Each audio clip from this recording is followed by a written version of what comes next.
Happy Monday Motivation. We are back with Erica and Bethany. And today, Bethany, can you share more about why empowering others and inspiring others is important to you? Yes, great question. As always, put on the spot. We talk a lot about empowerment and inspiration, and both of those words can be, words that we use frequently that have little meaning unless we actually bring them to life.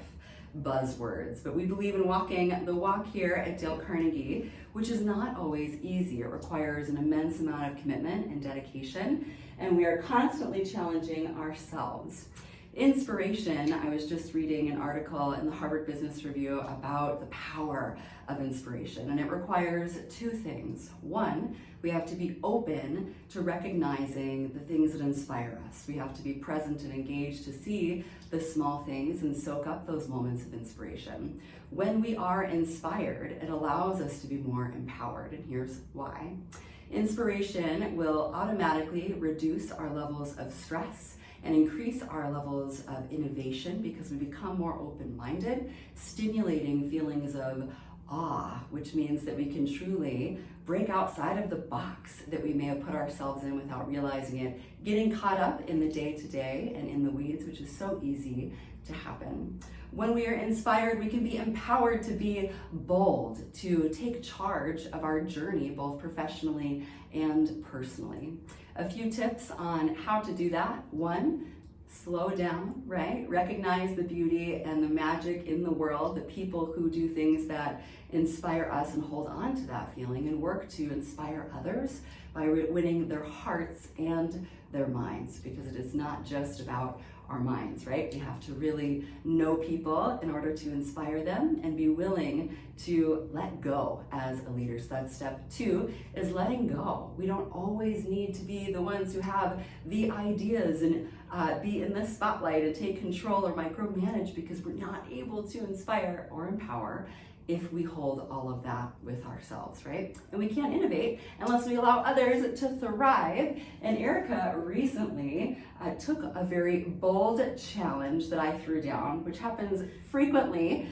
We set some goals related to the things that Erica wants to accomplish, and we check in every week, and I always ask the question, where are you on a scale of 1 to 10 in terms of how empowered you feel, energized and inspired? I have not asked you that yet this morning, so let's start with that. So that's another third tip. Take the time to check in with the people and go deeper with the people that you work with, not just focusing on what are we doing this week, but starting with how do you feel and how do you want to feel this week as a way to set goals and objectives. So Erica, on a scale of 1 to 10, where are you at today? And can you share with everyone watching, what is the bold challenge you just took on, and how did you feel inspired and empowered by it?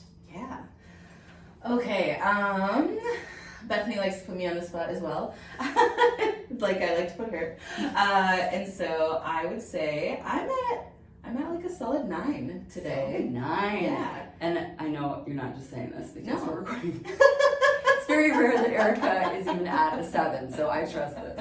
Awesome. Why are you at a 9?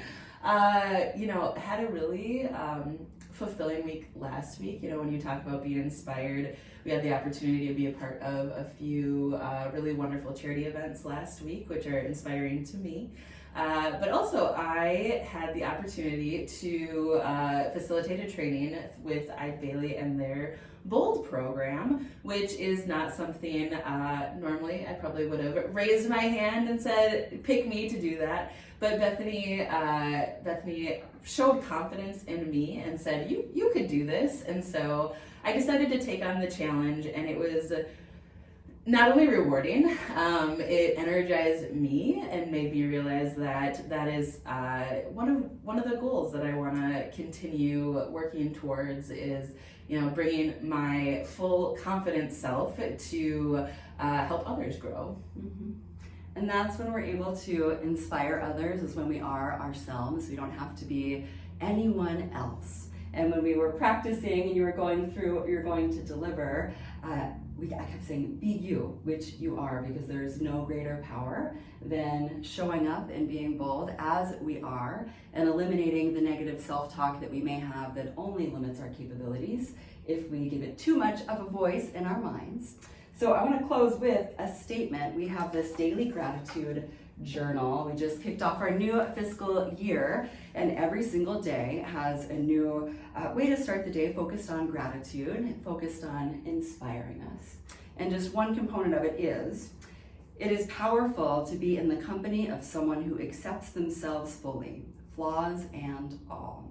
They stand taller with their head high, majestic. They know who they are and they own that. Today is your turn to own it. Who are you really? What about yourself do you withhold from others out of shame, judgment, or embarrassment? Write yourself a note detailing your answers. Can you take a stand for who you are by sharing some part of that with someone else? Dare to be the most authentic version of yourself, and so too will others. Enjoy the freedom that comes from deep self-acceptance. You are worthy of it. Here's a challenge to all of you. Pause for a moment, reflect on what you're grateful for. What are you most inspired by today? And what can you dare to do to inspire yourself and empower others?